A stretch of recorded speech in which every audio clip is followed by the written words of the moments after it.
Today I will be extending the length on my pants.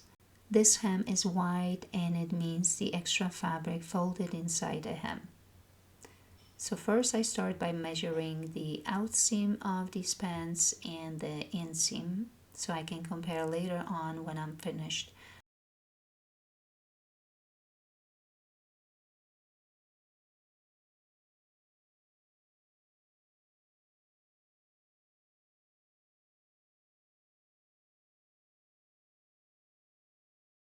I use my favorite seam ripper to carefully unpick the stitches, and once I do that I removed all the extra broken and old stitches that were holding the hem together.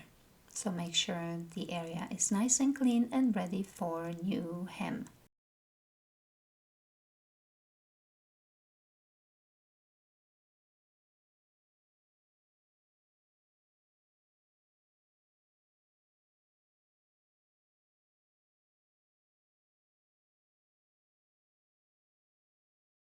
Press the fabric flat to remove the creases as much as possible. And once I'm done that, I will mark the new outline. So with a tailor's chalk and a ruler, I mark new hemline with a smaller fold. This part can be skipped if you want to finish the raw edges with zigzag stitch or serger stitch or bias tape. I will be using the same double fold technique as the original hem was finished with, but with a smaller fold.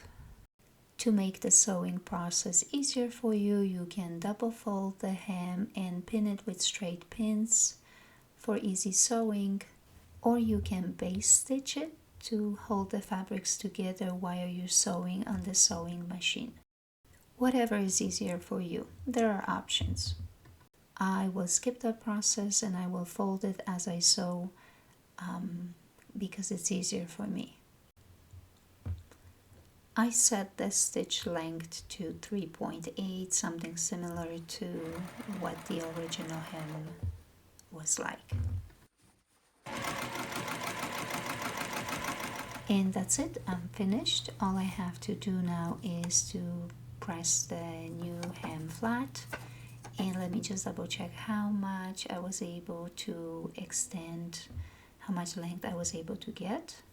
I think I did pretty good. I got a little bit more than I was actually anticipating. So this is really good for me. Awesome. If you like this video, please share it, like it, and subscribe to my channel for more content. And I will see you next time. Bye-bye.